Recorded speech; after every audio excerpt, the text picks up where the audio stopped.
Sardis was founded in the 12th century and built upon a crumbling rock at an elevation of 1,500 feet, and it became the capital of the Lydian kingdom, one of the richest kingdoms of the ancient world. Coined money is reported to have been invented here. The almost perpendicular walls of the elevation on which the stronghold of the city was built made the inhabitants of the city overconfident and proud.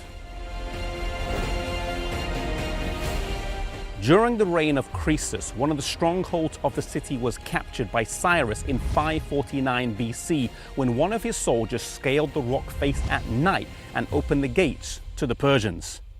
He learned the secret route up after watching one of the guards, who had fallen asleep at his post of duty, go and retrieve his helmet that had fallen off his head.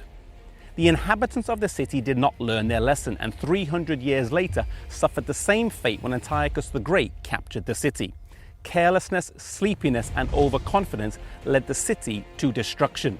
This area that was once the bustling center of the Lydian kingdom now lies barren and deserted. Sardis, the city that was once alive, is now dead. The church in Sardis begins with the message, "You have a name that you live, but you are dead." Like the city, the church in Sardis started with great promise, but quickly faded. No church or individual Christian can survive on past reputation, no matter how good this might have been. It was once stated that next to cowardice and treachery is overconfidence, leading to neglect and slothfulness. Let us be wary of overconfidence, for 1 Corinthians 10 verse 12 says, "Let him who thinks he stand take heed lest he fall."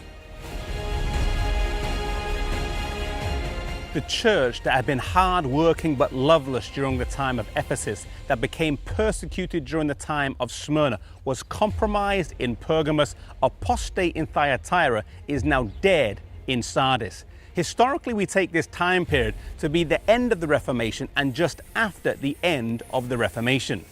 The leaders of the Reformation were those of vigor and consecration, but over time their followers, happy with the gains that their leaders had made, settled down into organized religion. Whilst improvements had been made from the mother church that they broke away from, the movements of Knox and Luther settled down into being a state religion supported by the public treasury. Even in Sardis, there was still hope. You have a few names. In fact, the name Sardis means that which remains. Despite the majority of Protestantism falling into dead formalism, there will be some who would overcome. Historically, during this time period, we see the rise of the American colonies, which form the foundation to a new nation, providing new opportunities for the church. Those who overcome in Sardis receive perhaps the best promise of all. They will walk before me in white, and I will not blot their names out the book of life. If your spiritual life has become consumed with dead formalism, then the counsel to Sardis applies to you. Hold fast and repent. Repent of a lifeless religion of forms, routine, and monotony, and pray for renewal. Those who overcome in Sardis would be clothed in white robes. The white toga in Rome was a symbol of victory and joy. This city, this church, which suffered capture due to carelessness, is told to watch. May we watch our spiritual condition, that we don't become overconfident, and keep a careful eye on our relationship and our walk with God.